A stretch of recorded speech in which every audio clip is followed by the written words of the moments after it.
How about your company this evening? Who said that you are free? Take it out to somewhere really special. Who's come with me? From what I've heard them say, the music that they play is nothing like they ever heard before. Once you get to dancing, you can't stop your feet. Cause the rhythm keeps in time. What you say now? Are you ready or not? It's only up the street. Everybody's dancing and everybody's on the beat. I'm begging it out. It's where we both the beat. Everybody's dancing and everybody's on the beat. Are you ready or not? It's only up the street. Everybody's dancing and everybody's on the beat. Say that you'll accept this invitation. We say come along. Music can give lovers inspiration. This is the place where we belong. Nobody has to care. When there's music in the air, there's nothing like they've ever seen before. People dancing all night long. Won't you say you got the time? Gonna go there. Are you ready or not? It's only up the street. Everybody's dancing and everybody's on the beat. Are you ready or not? It's where we both the beat. Everybody's dancing and everybody's on the beat. What you say? You and I should go together. What you say? It's for everyone to see. What you say? If you want to come along with me.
From what I heard them say, the music that they play is nothing like you ever heard before.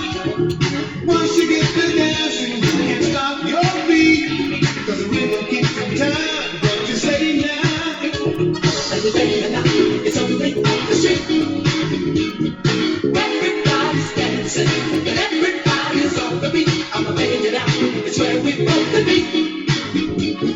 Everybody's dancing and everybody's on beat. Are you ready now? It's on the street. Everybody's dancing and everybody's on beat. Are you ready? It's on the street. Everybody's dancing and everybody's on the beat. I'm making it out. It's where we both the beat. Everybody's dancing and everybody's on the beat.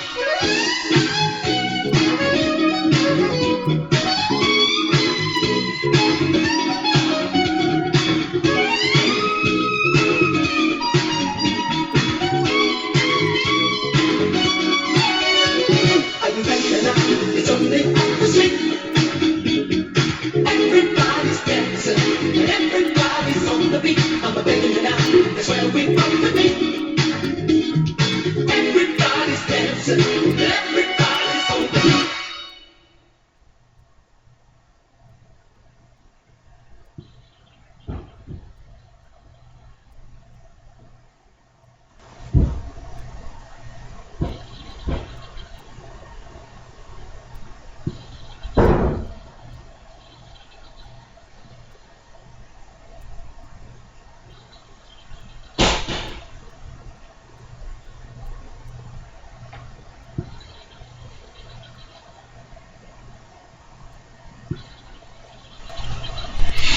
Hey family, it's your boy Haywood Barber on the Haywood Barber Show, and we seem like we having some technical issues, so I'm gonna step right on in. And that was a long song anyway, but you caught me in the middle of doing a house chore, but that's alright. So I'm a little winded, but that song right there, BB&Q, which a lot of you might not know that band because that's a New York band. I believe it's Brooklyn, Bronx, and Queens band back from my day. But it says, ready or not, here I come. Are you ready for my love? Are you ready for... So some of the words, I always tell you, listen to the songs, the words, because they have a meaning. They have a foundation. They have something that I'm trying to convey. And you guys can see what the title of today's show is: Xpectations of a Black Man. And I was going to say, obviously, I'm a black man, but that might not be obvious to everybody. But we're going to get into the expectations of, it's not really a black man, but a man. And remember, when you have or you set expectations of a person, the premise is that the expectations are already in the man, so that the man will behave in a certain manner. So we're gonna delve into that, maybe to help some of the women out, sisters, white girls, whatever. It could be a man, right? Because the reports are starting to come in that the same level of relationships with black men and black women are the same relationships between white men and white women. That it's starting to show up on their side just as much as it shows up on our side. And there's some interesting reasons for that. Very interesting. But we're going to play some music. I want to try and get through my whole playlist today. That song that was going to play was our boy, the Godfather of Soul, James Brown, The Boss, which was... I wanted that song to play, and if you can, go to iTunes or wherever you can to listen to James Brown, The Boss, B-O-S-S, because it was supposed to play to set a little bit of the stage, if you will. But quickly, I want to tell you, I love you. Yes, you. No, silly, you. No, you. I do love you. I love you without ulterior motives. I love you, period. Because I know that my God, and I'm not talking about your God, I'm not talking about your preacher, how he presents your God.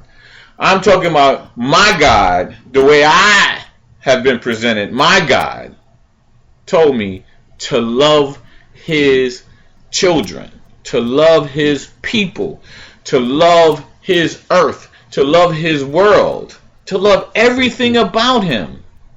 All that's good is God, and I love it all. So you are of he, which is of me. So I love you. I really do. You, stop being silly. I'm talking about you. Point to yourself. That's who I'm talking about. I love you. And I'm sincere about that. I don't have to have a physical relationship with you to love you. And neither do you have to have a physical relationship with me or anyone else for that matter in order to love them. I said like I did yesterday. Because yesterday's show was about love, love versus flesh and all that kind of stuff, right? I got inspired by a new friend of mine. And that song actually was the first song of the night, was somewhat dedicated to her. So hopefully she will actually go back and listen to the song and see what some of the words actually mean, rather than trying to get caught in some of the surface words.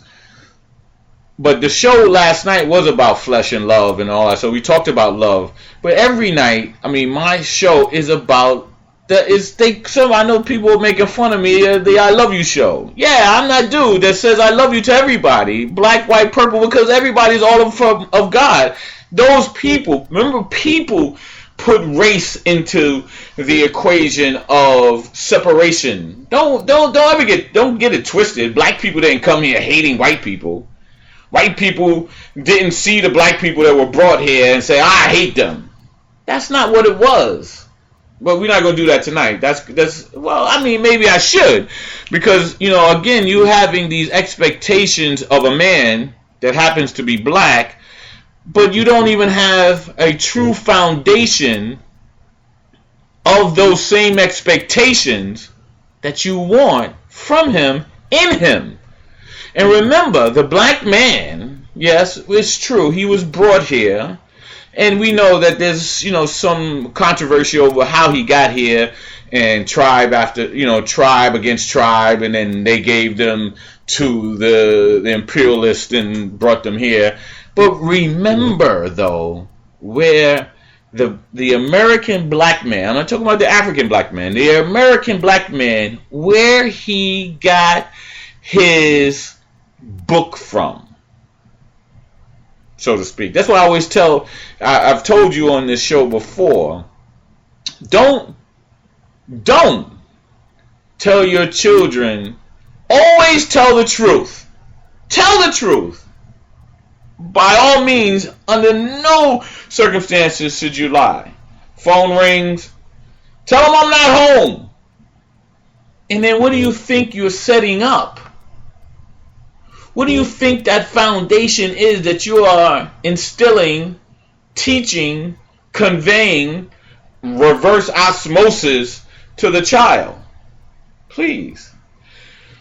So I'll play some music, but I want people to understand that if you have an expectation of a person, then you must explain to that person what it is that you are looking for from them. So I say this to women: black man, white man, Indian man, purple man, red man, orange man, my favorite color, right? If you are entering into a relationship with that man with an expectation, and he is unaware of the expectation that you are looking for, then you have an explosive situation ready to happen at any moment. Because you're not even being realistic. You're not being realistic. But let's play some music. Yeah. Yeah, I'm always happy anyway, so don't even get it twisted because of, don't be trying to read into anything that I said in the show and all that kind of stuff. Don't even do that. So yeah, this is your boy Haywood Barber on the Haywood Barber Show. And the original Money Coach, I know a lot of people have been asking me about the original Money Coach. I took it down. It's under construction, and it's going to come back and it's going to be the bomb, right? I know a couple of you have asked about the book. Where is the book? Where's the book? The latest book, Parenting Our Parents, that I wrote. It is under, what's that thing called when you have not the editor. Yeah, it's being edited. That's what it's being done now. Probably I'll have to go through. The timeline is to be out at the end of the summer. So I'll not sure yet if I'm going to do soft cover, hardcover, ebook, or what. I don't know what I'm going to do. I might even just give it away completely, or set it up for some kind of donations of some sort. But Parenting Our Parents, or the book on Parenting Our Parents, not sure again where I'm going to leave the title. Just depends on where my team, what we all come up with. And look, this is another thing, and I know this is off topic from Expectations of a Black Man, but be okay with joining, being a part of mastermind groups. And if you don't know what a mastermind group is, look it up on Google. And if it doesn't come up in Google, look it up, and it should come up under, at least under the Napoleon Hill's Think and Grow Rich, a mastermind group. And then if you don't have one, or you don't have one where you can join, make one up. And if you need to, call me, 252-495-0085. Or again, that is 252-495-0085. That's one of my business numbers that I had in a small local business that I had. And I'm not sure if I had a chance to change the voice message. But anyway, let's play some music, y'all. Y'all, Yankee.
good.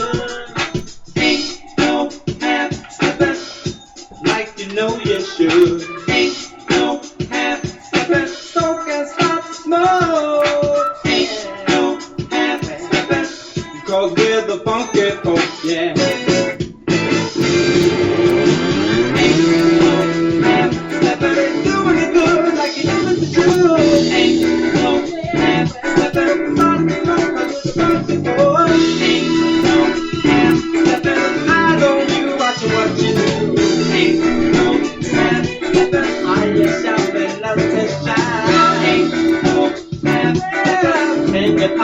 All the time. Ain't no half stepping, doing it. Ain't no half stepping, like you know you should. Ain't no half stepping, night and day, play away, yeah.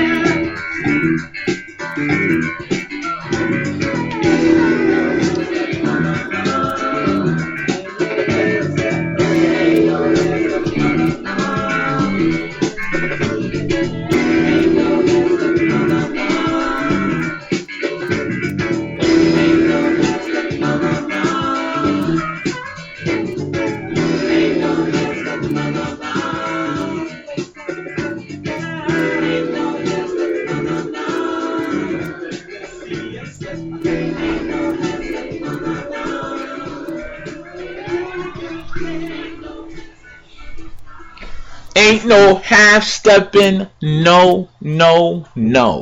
Look, that's one of my favorite joints. Back in the old days, right? When I was the pause button king, right? When DJing was just starting to come on, and my parents had bought us a real nice stereo that had the record player portion and a cassette portion, and it might even had 8 tracks still too. But I was able to develop these pause button tapes. They thought they were mixtapes, but they really weren't. They were just pause button. But they were fantastic, and I would just keep that dance part, that fast part. You could almost see it on the record in dark black on the record, and it just had that zoom. No half stepping.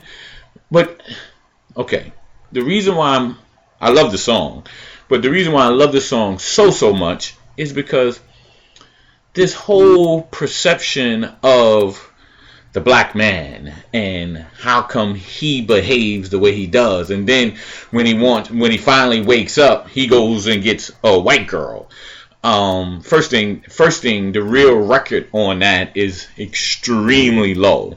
I know it seems bigger than it is, because just like the media will do, they will always play the black boys getting in trouble, but when the white boys get in trouble, they don't name them, they don't say them, they don't say Daquan Johnson, they don't say anything, or they don't make mention of the color. See, it's just it's a trick, really.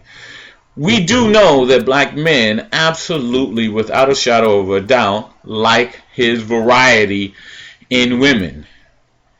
Now, this is where I come in with what I say about the expectation of a man, or the expectation of a black man. Now, I agree, black men, or men in general, need to grow up and be extremely honest with themselves and with the women that they're entering in relationships with.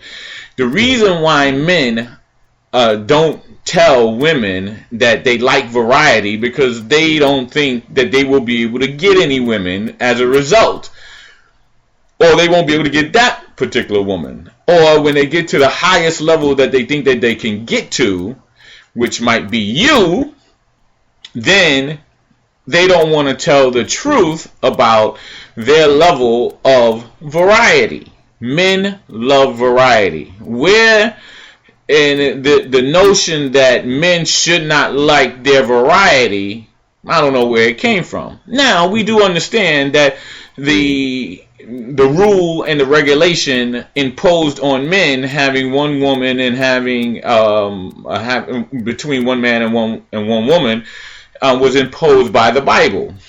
So they say, and I'm good with that. I'm not trying to dispute that. What I'm trying to get men to understand is this piece. Tell the truth. If the relationship, now I know that a man can be with one woman because I've done it, and I'm a looker. I love looking at people, but obviously I don't look at men the way I look at women, right? I love women, and I love my sisters, and this is where I guess I separate on this thing about I love all people, and I do. I love people, but I love my sisters, and I adore their curvatures. I love the way their bodies have developed over the years. I'm just ingratiated by that whole notion of my sisters and their bodies. And even there's some, growing up where I grew up, we would label some with flat pants and some with poop butts and some with medium. And we would, we put ladies in categories and, bird chests and big chests and low chests and boo-boo boobs and all kind of funny stuff like that. But men love variety. So what we have to do, men, right, is be honest with women where you are in life. And then on the other side, with sisters, and I probably should stay here a little bit longer in terms of the expectations so that we don't have to get into the half-stepping piece, right? Because if you can be honest here, so I'm staying here for a minute. If you can be honest with your lady, and remember, men, people, the world evolves, right? And sometimes in your life at 35, like I'm 50 now, the things that I love now, I didn't love at 35. The things that I loved at 35, I don't love now. So because we are human beings, we evolve. So my point here, men, please be fully expressive in who you are. And don't trick the women, get them to make love with you, fall in love with you, and then you tell them. Be honest up front. That first table discussion that y'all have, eyeball to eyeball, be ever expressive of who you are. That's what makes you a man. That's what makes you the head. That's why you got that title in the Bible of being the head. And if women can see that and see that in you, they will respect that in you. And then they know what to expect of you as a black man, as a man. Now, I touched on you can't put an expectation in a man that he has no idea of the rule and he has no discipline of the rule. You can't do that. You can't expect a man to be a certain kind of man if you've never given him a condition, you've never given him a true knowledge of what he is to be.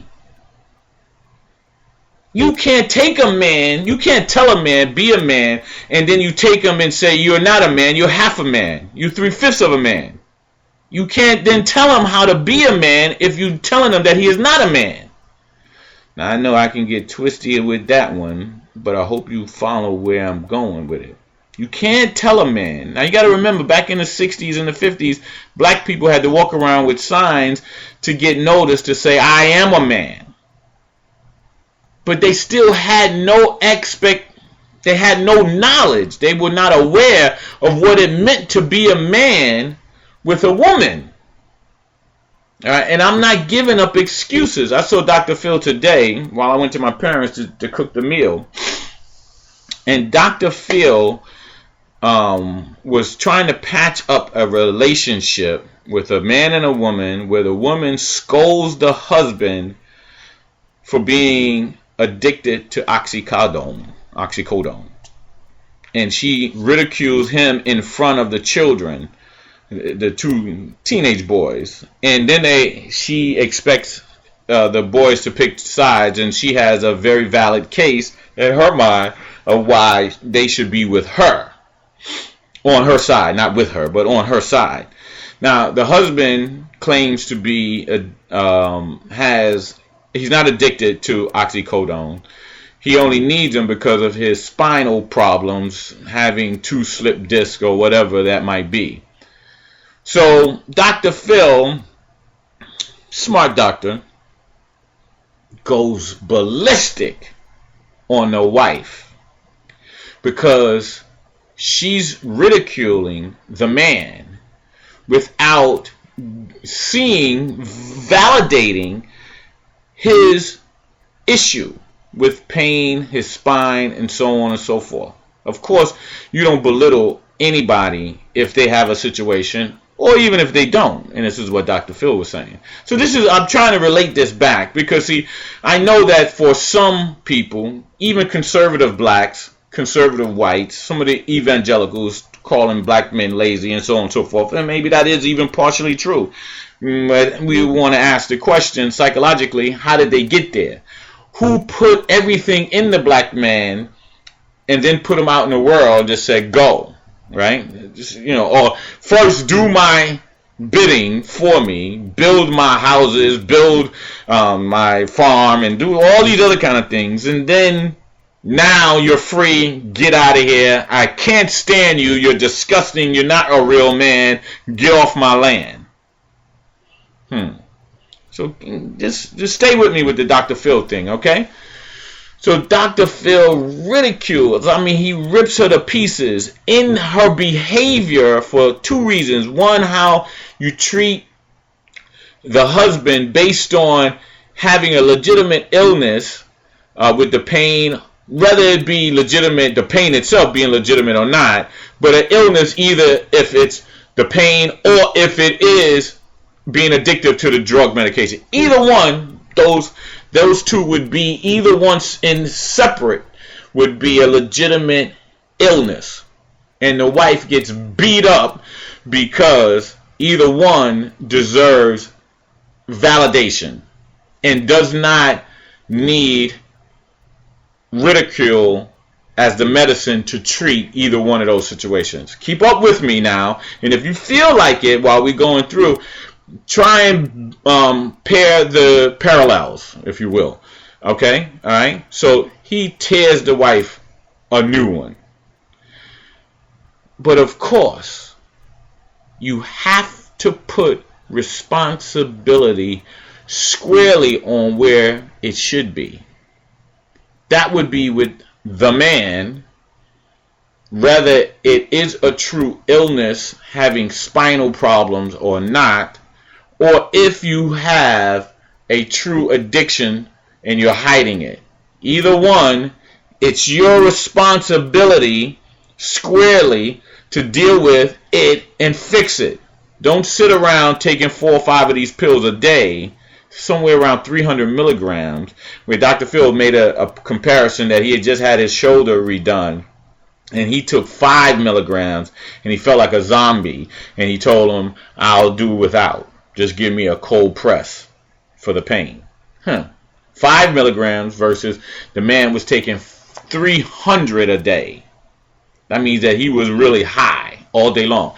Again, Dr. Phil proceeded to beat the absolute living daylights out of the man for either being addicted or not fixing the spinal problem and dealing with it in depth to remedy either situation. And this is where I come in at when I take the comparisons and put them back together, right? So the black man, here we go, get out of here, get off my land, see you later, and you're not even a man. You're half a man. You're 3/5 of a man. I don't see you, acknowledge you as a man. And I haven't since I brought you on my shores to do my bidding. Now get out of here. So for those 250, 300, 400 years, you've been conditioning this man to be a certain way, ripping him away from his family that he did stay to protect and so on, and then take him because he's the strapping man and send him to another farm because you want to get with his wife or whatever you want to do with his children. So you don't want him to see you because you got those, don't be eyeballing me, boy. He's a 50-year-old man. Don't be eyeballing me, boy. So now you've conditioned him, and now we come to present day, and he can't even get a fully functional relationship because he is dysfunctional. He is emotionally crippled through DNA up to this very day. I don't want to give you excuses, big brother, but I'm going to deal with you in a minute. Like Dr. Phil, I'm going to rip the head off of the imperialistic situation that put you here. But you have responsibility. I want you to understand that. You have responsibility. But hold on. Let me get back to the imperialists. You've conditioned this human behavior down to the cellular level. Psychologically, you will never find a doctor that will, a psychological, a therapist, Sigmund Freud, an Einstein of some sort, that will deal with the mind, that will tell you that it's impossible for the things that the imperialists did to this human being. We are all the same. All the same. We all come from the exact same God. You cannot tell me, or you can't tell a doctor, a psychiatrist, or a psychologist that deals with the mind that you cannot condition these human beings for 400 to 450 years and then let them go and then expect them to behave in a certain manner indicative of what you think is correct. Now, and I really want to go ahead and play some music. Matter of fact, I'm going to do that, right? Because this is a musical show. But stay with me. Stay with me. No, I should go ahead and do it. No, I'm going to. Let's get back to that. But digest that, all right? And then we will get back to squarely putting the responsibility, because everybody's got to take part in this. And you, as a man, you got to be own up to your situation, right? You cannot be straying these sisters along all this time, and be true to your word. And so when I say be true to your word, that might call for meditation, strong prayer, families getting around each other, being a part of a social group. Social proof makes us all better, right? Getting around other men that have good success with marriages and doing the right things, and getting some mentorship. I believe in mentorship, and I believe in strong counseling. But you got to stand up. All right, I said I wasn't going to do it, but I just did it. So anyway, we're going to go ahead and play some music. I love you. We're going to get it there. We're going to get it right. It takes time. We all evolve. We all evolve.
and the earth is clear.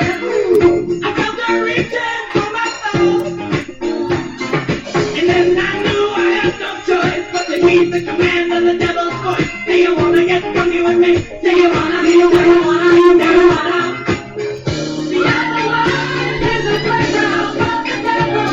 Do you wanna get funky with me? Do you wanna get funky? Do you wanna get funky with me? Do you wanna? The other world is a playground for the devil. Do you wanna get funky with me? Do you wanna? Do you wanna get funky with me?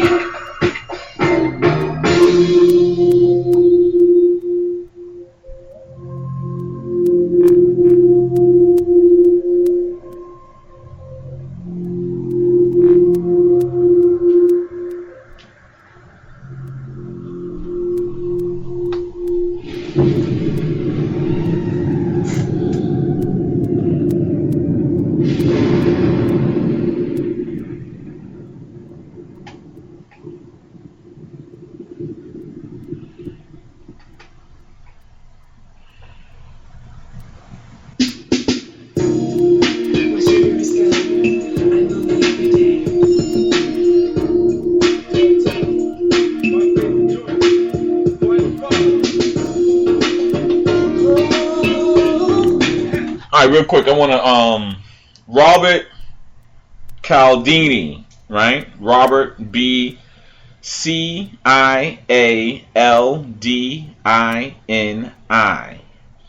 The name of his book is called Influence. I have the 4th edition. It's called Influence, Science, and Practice.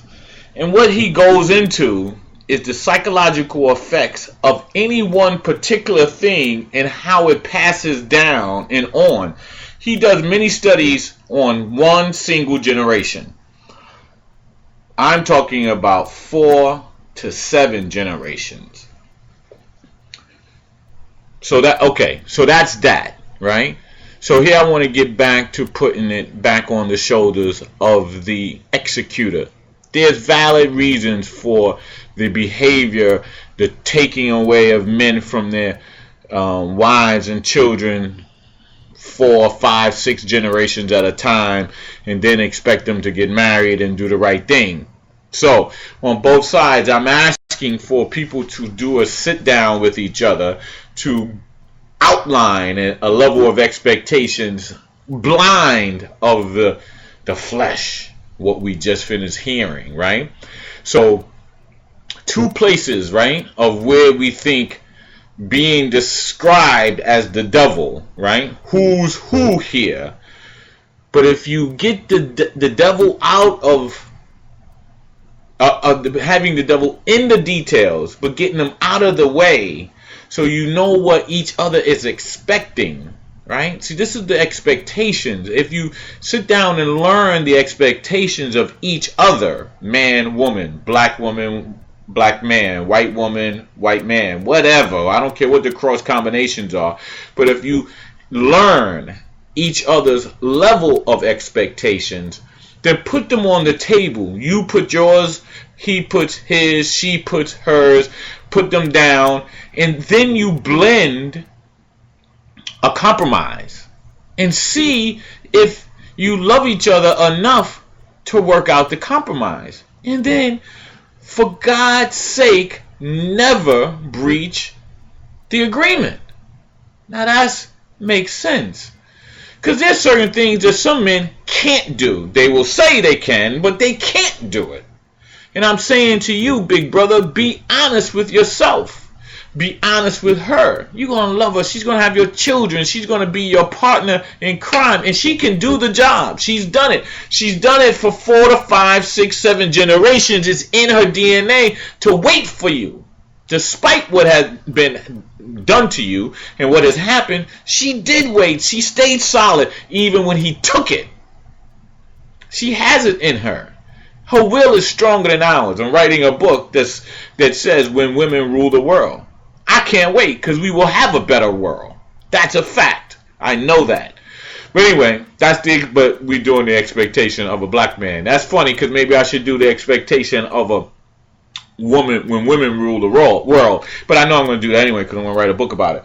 But let's keep it moving. I got another long joint that I'm going to play. So this is your boy Haywood Barber on the Haywood Barber Show, doing the Xpectations of a Black Man. If you liked it, hit me, right? If you didn't like it, hit me. If you got some expansion on it, hit me. Let's break it out. Let's just get from out of the shadows and the silence and pretending that it doesn't happen and that it's not anything worth discussing. Let's get it out there and talk about it. Otherwise, we're doomed to fail if we don't put it on the table. Trust me, we're going to put it on the table. I hope you hear me clearly. We will put it on the table. And if we like each other enough, we will explore it. We'll dissect it. We'll pull it apart. We'll write it down. We'll rewrite it. We'll go over it. I call it course corrections. Just like driving a car, right? You can't put your hand on the steering wheel and just say, go straight, and then hold your hand there and just drive straight. No, sir. You are course correcting along the way. That's the way it goes. That's the way it is. With anything that if you expect to get there, there is no success done in a straight line. That's just not impossible. And when a person goes at a thing that they want, thinking that they can go with a straight line, that's when they fail. Failure is absolute. Period. You have to make course corrections along the way. Put them into the equation. Put them into the discussion. Know that there will be some temptations and some failures and so on and so forth. And have some allowances. Brothers, please do not abuse our sisters because I'm putting a roadmap together for you. I love you all. This is the Haywood Barber Show. I'm going to come out on some music. This one is favorite. I like this. Sugar Free. Juicy. So it's by the group Juicy. It's called Sugar Free, baby. Come on. Ooh, put that in your cup of coffee. Yes.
right, family, go out and rock your day. Don't let nobody get in your way. I don't care what it is. Be happy now. Don't wait till tomorrow. Tomorrow's too late. See you later. Have a great blast of a day.